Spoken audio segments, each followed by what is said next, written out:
नमस्कार जय जगन्नाथ कथा भागवतर ए अध्याय को आपण मानकु स्वागत करछि मु रमेश।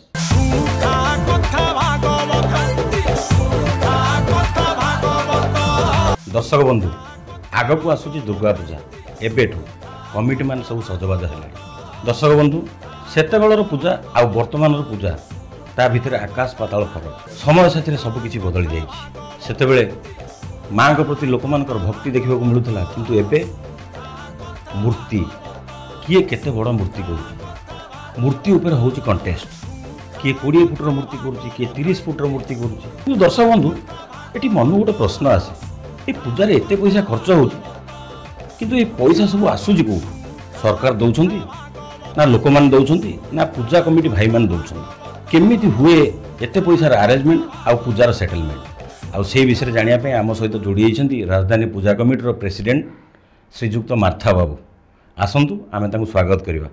नमस्कार मार्था बाबू। नमस्कार आपन को स्वागत आम कार्य। आज्ञा कहूँ शीघ्र कहूँ मुझे मोर कम अच्छे आप भारी व्यस्त लोक जना पड़ुं कम धंदा रोचे पूजा समय पार्वण समय व्यस्त आपण ये जो राजधानी पूजा कमिटर आप कौन प्रेसिडेंट आज्ञा आप केते वर्ष है पूजा भार संभाले आम पूजा है 2011 मसीह आम आरंभ है 10 भाविलु करूँ 11 रु चलला आज्ञा 11 रु ये 25 हेल्ले 14 वर्ष होगा 14 वर्ष है मुझे पूजा कमिटी आगु भाई मैंने सब थे 3 जन 4 जन से सभापति थे बदलले एबे 3 वर्ष है मु सभापति पूजा आरंभ न होणु कली सृष्टि है राजधानी रे पुलिस पैंतरा मार्ची एमती भी बेले बेले 144 धारा कर पकाउछि यार कारण कौन दल पार्टी पार्टी जान राजनैतिक पूजार पुणी राजनैतिक कथा कौन से तो कथा अरे भाई आम गाँ ओडिशा पे राजधानी भुवनेश्वर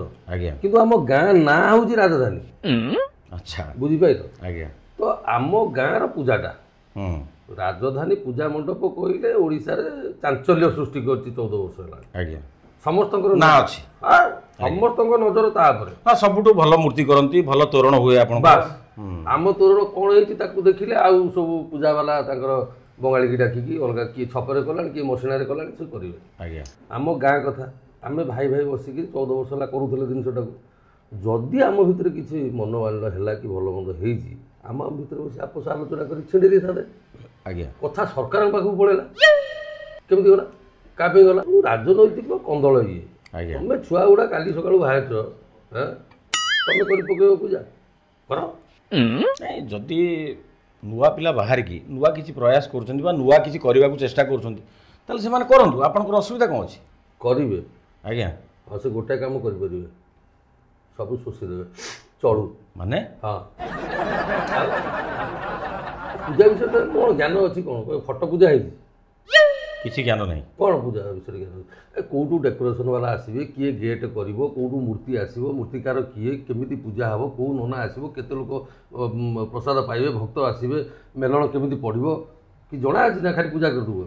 अच्छा आपंकर जो पूजा होउची पूजार पाखापाखि केते पैसा खर्च होउची आमर जो गेटा होउची तोरण तोरण आ लाइट हारारी 2 ରୁ 2.5 कोटी प्रसाद आ पूजा सामग्री पूजा हेबे जो 4-5 दिन रहिबे आउ जते सब बजार घाट पड़ो मेला महोत्सव जो चलो ताको पे जो इलेक्ट्रिफिकेशन लाइट फाइट व्यवस्था सब मिसे 4.5-5 कोटी 5 कोटी टका आपन खर्च कर आज्ञा आज्ञा ताले एते पैसा आसे कोठू दियंती भक्त सब को माने सब दियंती ए धर गोटे दोली वाला दोली पकेजी आज्ञा से टका 50,000 देला गोटे किए जो आम से कान्हा मोमो स्टल पकाए बड़ आकार आज्ञा हाँ सी टका 10,000 देला किए तुम जमी बिकुच आम गाँव तो जमी चाखेंडे कोटी ना आज्ञा बुझीपार कि ना खत गदा बिकी देकर लोक BMW चढ़ी बुलुन हाँ आजिकल राजधानी से रेट हो तुम जमी बेपार कर 5 लाख देल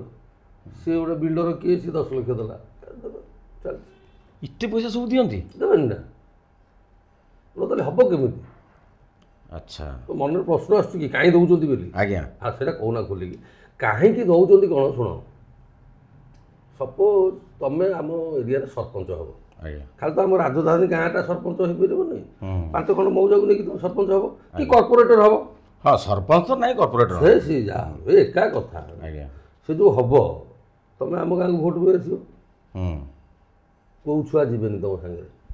ଯିବେନି। କାହିଁ ଯିବେ? ତମେ ଆମ ପୂଜାକୁ ଦେଇନ ପଇସା, ତମେ 5 ଲକ୍ଷ ଦେବ।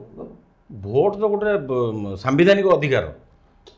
ସାମ୍ବିଧାନିକ ଅଧିକାର ତ ତମେ ଘରେ ବସୁନା, ଟିକେଟ୍ ନେଇକି ତମେ ଆସୁଛ କାହିଁକି ଆମ ଘରକୁ? ଆମେ ଆମର ତ ଯିବୁ ଭୋଟ, ଆମ ଯାହାକୁ ଦେବା କଥା ଦେବୁ। ତମେ ବାଜା ବାଣ ବଜେଇକି ମାଇକି ବଜେଇକି ଚିହ୍ନରେ ଭୋଟ ଦିଅ, ଭୋଟ ତା କାହିଁ କହୁଛ?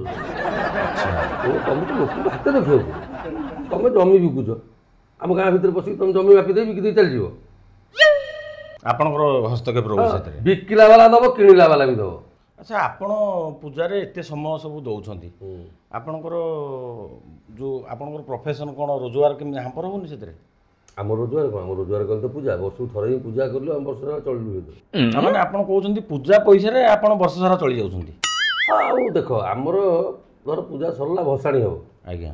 ଭସାଣି ଯିବ 6 ଦିନ କି 8 ଦିନ ଯାଇଥିବ, ପୁଣି ଆର ବର୍ଷ ପୂଜା ପାଇଁ ଚାଲିଲା ମିଟିଂ। ତ ବର୍ଷ ସାରା ତ ଆମେ ପୂଜା କାମରେ ବ୍ୟସ୍ତ ରହିଲୁ, ଆମେ ଚଳିବୁ କେମିତି? ଆମର ସଂସାର ଅଛି, ପିଲା ଛୁଆ ଅଛନ୍ତି, କେମିତି ଚଳିବୁ ଆମେ? ଆପଣଙ୍କର ଦରମା କେତେ? ଦରମା ଦରମା କେଉଁଠୁ ଆସିବ? ଦରମା ନାହିଁ। ଆମର ଧର 5-6 କୋଟି ଖର୍ଚ୍ଚ ହେଉଛି ଆପାତତଃ। ଆଜ୍ଞା।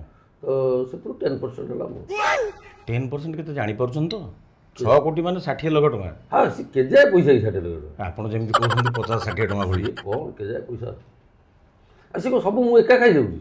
ଆଉ 200 ଲୋକଙ୍କୁ ନେଇକି ଆମ କମିଟି। ଆଜ୍ଞା। ବୁଝିପାରୁଛ ନା? ତ ଗୋଟେ ସାଧାରଣ ବୁଝେଇ ଦେଉଛି, ଦେଖ, ଏ ଗୋଟେ ବଡ଼ ନାଳ, ଏଇଥିରେ ପାଣି ଯାଉଛି। ଆଜ୍ଞା। 6 କୋଟି ଏଇଥିରେ ଭାସିକିରି ଗଲା। ହୁଁ। ଏ ଯେଉଁ ଭାସିକି ଯାଉଛି, ଆଉ ତ ସବୁ ଛୋଟ ସବୁ କୋଣା କ୍ଷୁଦ୍ର ନାଳ ସବୁ ନାହିଁ, ଶାଖା ସବୁ ଶାଖା ସବୁ ଅଛି, ସେ କୁଆଡ଼େ ଟିକେ ଟିକେ ସବୁ ଛିଟିକି ବୋହି ଯାଉଛି, ସେଇଗୁଡ଼ା ମିଶେଇ ଦେଲେ 60 ଲକ୍ଷ। ତାମାନେ ଆପଣଙ୍କର ଏଇଟା ପୂଜା ନୁହଁ ତ, ଏକ ପ୍ରକାର ବେପାର ଚାଲିଛି। ମୁଁ ଗୋଟେ କଥା ବୁଝିପାରୁନି ମାର୍ଥା ବାବୁ, ଯେ କମିଟିକି ଆପଣ ବଞ୍ଚେଇକି ରଖିଛନ୍ତି ନା କମିଟି ଆପଣଙ୍କୁ ବଞ୍ଚେଇକି ରଖିଛି? ମାର୍ଥା ବାବୁ, ସବୁ କମିଟି ଭଳିଆ ଆପଣଙ୍କର କମିଟି ଗୋଟେ ଅଛି।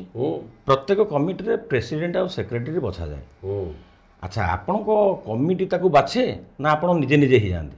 ନାଇଁ ନାଇଁ ନାଇଁ ନାଇଁ, ସେମିତି ନୁହଁ। ଆମ କମିଟି ଗୋଟେ ରୁଲ୍ ଅଛି। କ'ଣ ସେ ରୁଲ୍ଟା? ଆମର 3 ବର୍ଷରେ ଥରେ ସଭାପତି ଆଉ ସମ୍ପାଦକ ବଦଳିବେ। ଆଜ୍ଞା। ବୁଝିପାରିଲେ? ଏଇଟା ପ୍ରାୟ ପୂଜା କମିଟିର ସମସ୍ତ, କାହାର ବର୍ଷେ ଅଛି, କାହାର 2 ବର୍ଷ ଅଛି, କାହାର 3 ବର୍ଷ ଅଛି। 3 ବର୍ଷ ଲାଷ୍ଟ, ଆଉ ଜଣେ 3 ବର୍ଷ ପର୍ଯ୍ୟନ୍ତ ରହିପାରିବ। ରହିପାରିବ। କାହିଁକି ଆଗକୁ ଅଧିକ କ'ଣ ପାଇଁ ରହିପାରିବନି? ଯଦି ସେ ଲୋକଟା ଭଲ କାମ କରିବ କାହିଁକି ରହିପାରିବନି? ସେ ଆଉଥରେ ନିର୍ବାଚିତ ହେବ, ଭବିଷ୍ୟତରେ ଆଉଥରେ ଦରକାର ପଡ଼ିଲେ ଆଗକୁ ରହିବ 3 ବର୍ଷ ପରେ ପୁଣି, କିନ୍ତୁ ସେଇ 3 ବର୍ଷ ପରେ ଆଉ ରହିବ। କାଳେ ସିଏ ମନୋପଲି କରିବ, ମନ ଇଚ୍ଛା ତାର ଶାସନ କରିବ, ତେଣୁ ସିଏ ଆଉ ରହିବ। ଆମର କ'ଣ ହେଉଛି ନା, ଆମର 200 କମିଟି ମେମ୍ବର, ଆଜ୍ଞା, ତା ସହିତ ଗାଁ ବାଲା ଅଛନ୍ତି, ସମସ୍ତେ ବସିବେ, ମିଟିଂ ହେବ। ମିଟିଂ ଆଜ୍ଞା। ଯିଏ ବୟସରେ ଟିକେ ଅଧିକା ବୟସ୍କ ହେଇଥିବ, ବଡ଼ ହେଇଥିବ, ଆଉ ବୁଝିଲା ସୁଝିଲା ଲୋକ ହେଇଥିବ, ମାନେ ଆଗକୁ ଦାଣ୍ଡକୁ ବାହାରିଲା ଲୋକଟା ହେଇଥିବ, ଭଦ୍ର ଲୋକ ହେଇଥିବ, ସେଇମାନଙ୍କୁ ପାଳି ପଡ଼ିବ। ତ ପ୍ରତି 3 ବର୍ଷରେ ଥରେ ଏଇ ଯେଉଁ ମିଟିଂ ହେବ, ତା ଦେହରେ 2-3 ଜଣ ଲୋକଙ୍କ ନାଁ ଉଠିବ। ଆଚ୍ଛା। ତା ଦେହରୁ ସେ 3 ଜଣଙ୍କ ଭିତରୁ ଯାହା ନାଁଟା ଅଧିକା ଲୋକ ଉଠେଇଲେ, ଯାହାକୁ ବେଶୀ ଲୋକ ମନୋନୀତ କଲେ ଯେ ନାଇଁ ମାର୍ଥା ଭାଇ ଆମର ହେବ, ଫାଇନାଲ ମାର୍ଥା ଭାଇ ହେଲା। ତାମାନେ ଏଇଟା ଗୋଟେ ଏକ ପ୍ରକାର ଇଲେକ୍ସନ୍ କହିଲେ ଚଳେ ଆଉ କ'ଣ? ନିର୍ବାଚନ ନୁହେଁ ତ, ମନୋନୀତ। ଆଚ୍ଛା, ମାଆଙ୍କ ପୂଜାକୁ କେତେ ପ୍ରାଧାନ୍ୟ ଦିଆଯାଏ? ହେ ଭାଇ, ଇଏ ତ ପ୍ରଥମ, ତାଙ୍କ ପାଇଁ ହିଁ ସବୁ। ତାଙ୍କ ନୀତିକାନ୍ତିରେ କୌଣସି ଅବହେଳା ହେବ ନାହିଁ। ଆଚ୍ଛା। ତାଙ୍କର ପୁରା A to Z ଯାହା ଦରକାର, ଯେମିତି ହେବା କଥା, ସେସବୁରେ ଆମେ ଆଗ ଧ୍ୟାନ ଦେବୁ। ଆଉ ଯେଉଁ ଭକ୍ତମଣ୍ଡଳୀ ଆସିବେ, ଗହଳି ହେଇଯାଏ, ଲୋକ ଆସନ୍ତି, ସିଏ କେମିତି ଶୃଙ୍ଖଳାରେ ଆସିବେ, ଶୃଙ୍ଖଳାରେ ଯିବେ, ଏ ଦୁଇଟା ଆମର ପ୍ରଥମ ଲକ୍ଷ୍ୟ। କିନ୍ତୁ ମାର୍ଥା ବାବୁ, ସାଧାରଣତଃ ପୂଜା କମିଟି ମାନଙ୍କରେ ଦେଖାଯାଇଥାଏ ଯେ ସେଠି ପୂଜାରେ ଯେତିକି ଗୁରୁତ୍ୱ ନ ଦିଅନ୍ତି, ମଦ ଉପରେ ବେଶୀ ଗୁରୁତ୍ୱ ଦେଇଥାନ୍ତି। ଶୁଣ, ଯେଉଁଠି ଭୋର ଅଛି ସେଠି ମଦ ଅଛି। ଆଜ୍ଞା। ବୁଝିପାରିଲେ? ଯଦି ଆମେ ସମସ୍ତଙ୍କୁ ମଦ କରିଦେବା, ଭୁଲ ହେଇଯିବ, ସଂସାର ଚାଲିବନି। ଆଜ୍ଞା। ଆମର ଯେଉଁ 200 ପିଲା ଅଛନ୍ତି ମେମ୍ବର, ତା ଦେହରୁ କ'ଣ ସବୁ 200 ଜଣ ଯାକ ଖଟୁଛନ୍ତି? ସିଏ ଖଣ୍ଡେ ଖଣ୍ଡେ କାର୍ଡ଼ ପକେଇ ବୁଲୁଛନ୍ତି, ଭଲେଣ୍ଟିୟର କାର୍ଡ଼, କିନ୍ତୁ ସମସ୍ତେ କ'ଣ ଖଟୁଛନ୍ତି? କିନ୍ତୁ ବେଳେବେଳେ ଭକ୍ତମାନଙ୍କୁ ବ୍ୟବହାର ଖରାପ କରୁଛନ୍ତି। ଭୁଲ କଥା। ଆମ ଭଲେଣ୍ଟିୟର କେବେ କରନ୍ତିନି, ବାହାର ଲୋକ କରନ୍ତି, ନା ଭଲେଣ୍ଟିୟରଙ୍କ ନାଁରେ ପଳାଏ କେତେବେଳେ କେତେବେଳେ, ତାକୁ ଆମେ ସମାଧାନ କରୁ। ଶୁଣ, ଇଏ ହେଲା ମଣ୍ଡପ ଧର।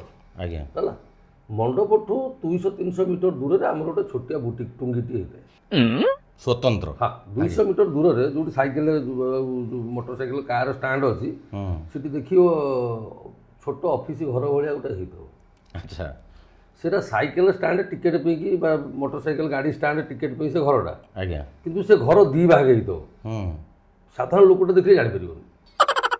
ଆଚ୍ଛା ଆଗକୁ ଦେଖିବ ଏଠିକି ଘରଟେ ତ ହେଇଛି ଆଉ 4ଟା ଟଙ୍କା ବସିଛନ୍ତି ଟେବୁଲ ପକେଇ ଚେୟାର ପକେଇକି ଟିକେଟ୍ କାଟୁଛନ୍ତି ଆଜ୍ଞା ଦିଅ 20 ଟଙ୍କା ଦିଅ 30 ଟଙ୍କା ତା ପଛପଟକୁ ଆଉ ଗୋଟେ ରୁମ୍ ଥିବ ସେଇ ରୁମ୍ରେ ସବୁ କାରବାର ହୁଏ। ଯିଏ ମଦ ପିଲା ସେଇଠି ପିଇବ ଯିଏ ବାନ୍ତି କଲା ସେଇଠି କରିବ ଯିଏ ପେଟେଇଲା ଆଣ୍ଠେଇଲା ସେଇଠି ସବୁ ସେଇଠି। ମଦଟା ମୁଖ୍ୟ ରହୁଛି ଆପଣଙ୍କର? ନା ଆମ ଦେଖ ଆମର ରହୁନି ପିଲାକୁ ଧରି ନ ଧରିଲେ କରିବା କେମିତି? ଯଦି 50 ଟଙ୍କା ମୋ ସାଙ୍ଗରେ ନ ରହିବେ ଆଜି ଗୋଟେ କ'ଣ ଅସୁବିଧା ହେଇଗଲା ମୁଁ ଏକା କରିବି ମୋ ସ୍ତ୍ରୀ ମୁଁ ଯାଇକି ଧରିବି ବାଉଁଶ ଟେକିବି ହବ? ବିନା ମଦରେ କ'ଣ ହେଇପାରିବ? କାହାକୁ ବୁଝେଇବ ତ କାହାକୁ ବୁଝେଇବ ତ? ମୁଁ କ'ଣ ଗୋପବନ୍ଧୁ? ମୁଁ ସାଧାରଣ ଲୋକଟେ ମାର୍ଥା ମୋତେ 3 ବର୍ଷ ପାଇଁ ସଭାପତି କରିଛନ୍ତି ମୁଁ କେମିତି ପୂଜା 3 ବର୍ଷ ସୁରୁଖୁରୁରେ ହେବ ମୁଁ ସେ ଦାୟିତ୍ୱ ନିଭେଇବି। ଆଉ ମୁଁ କ'ଣ ବୁଲିକିରି ଗାଁ ସାରା ଛୁଆଙ୍କୁ ବୁଝେଇବି ଯେ ମଦ ନିବାରଣ କେନ୍ଦ୍ର ଖୋଲିବି ସେଠି? ଆଚ୍ଛା ମାର୍ଥା ବାବୁ ଆପଣଙ୍କ କହିବା ଅନୁସାରେ ଆପଣଙ୍କ ପୂଜା କମିଟି 2 ଫାଳ ହେଇଗଲା ବା 2 ଦଳ ହେଇଗଲା। ଆପଣ 2 ବର୍ଷ ହେଲା ରହିଲେଣି ଏଇଟା ଆପଣଙ୍କର ଶେଷ ବର୍ଷ। ପୂଜା ବିଷୟରେ ଆପଣଙ୍କର ବହୁତ ଅଭିଜ୍ଞତା ଅଛି ତେଣୁକରି ଯେଉଁ ନୂଆ ଦଳ କରିବେ ପୂଜା ସେମାନେ କିଛି ଆପଣଙ୍କଠୁ ପରାମର୍ଶ ନେବେ ନା ସେମାନେ ତାଙ୍କର ମନ ଇଚ୍ଛା କରିବେ? ଏ ଭାଇ ଶୁଣ ସବା ଶେଷରେ ଯଦି ଆମେ ଗୋଟେ କଥା ଦେଖିବା ସିଏ ଆମରି ପୁଅ ପୁତୁରା ସବୁ। ଆଜ୍ଞା ଆମରି ଗାଁ ପିଲା ନା ଆମ ରାଜଧାନୀ ଗାଁର ପିଲା। ଆଜି ତମେ ଦଳ ପାଇଁ ରାଜନୀତି ପାଇଁ ପରବୁଦ୍ଧିରେ ପଡ଼ିକିରି ନିଜ ଗାଁର ମାନ ସମ୍ମାନ ଟେକକୁ ତମେ ପକଉଛ ପଦାରେ କିନ୍ତୁ ଅଭିଜ୍ଞତା ନାହିଁ ବୁଝୁଛ ନା? ଏମିତି ହେବ କ'ଣ ନା ଯେହେତୁ ସେ ଗୋଟେ ପକ୍ଷ ଆମେ ଆଉ ଗୋଟେ ପକ୍ଷ ଆଜ୍ଞା ତେଣୁ ସର୍ବସମ୍ମୁଖରେ ଦିବାଲୋକରେ ସେ ଆମକୁ କିଛି ନ ପଚାରି ପାରନ୍ତି। ଆଚ୍ଛା କିନ୍ତୁ ଆବଶ୍ୟକ ସ୍ଥଳେ ସେ ନିଶ୍ଚିନ୍ତ ଅନ୍ଧାରରେ ଫୋନ୍ କରିବେ ବୁଝିବେ ନହେଲେ କରିବେ କେମିତି? ଏକ ପ୍ରକାର ସଂସ୍କାର ଅଛି ଆପଣଙ୍କ କମିଟିର ସବୁ ମେମ୍ବର ମାନଙ୍କ? ନା ଏଇଟା ଦରକାର ବା ମୋ ପାଖରେ ଏଇନା 200 ମିସ୍ତ୍ରୀଙ୍କ ନମ୍ବର ଅଛି ବାହାର କରିଦେବି ଧଡ଼ ଧଡ଼ କିରି ଯିଏ ପେଣ୍ଡାଲ ତିଆରି କରିବ କିଏ ଗେଟ୍ କରିବ କେଉଁଠୁ ମାଇକ୍ ଆସିବ କେଉଁଠୁ ଲାଇଟ୍ ଆସିବ କିଏ ପ୍ରସାଦ ରୋଷେଇ କରିବ ନନା 30ଟା ନନାଙ୍କର ଲିଷ୍ଟ ଅଛି। ଆଜ୍ଞା କିଏ ଚଣ୍ଡୀପାଠ କରି ଜାଣନ୍ତି କେଉଁ ନନା ତମ ପାଖରେ କେଉଁଠୁ ହେଲା? ଆଚ୍ଛା ଏଇ ଆପଣଙ୍କ ଏଇ ପୂଜା କମିଟି ନେଇକି ଆପଣଙ୍କର କ'ଣ ଭାବୁଛନ୍ତି ଆଗକୁ କେମିତି ଗତି କରିବ କେମିତି ଚାଲିବ? ପୂଜା କମିଟି ଆମର ମାଆଙ୍କ ଆଶୀର୍ବାଦରୁ ଗତ 14 ବର୍ଷ ଧରିକିରି 1 ନମ୍ବର ହେଇକିରି ଅଛି। ଆଜ୍ଞା ମୋ ପିରିୟଡ଼ରେ 2 ବର୍ଷ ହେଲାଣି 1 ନମ୍ବର ଅଛି।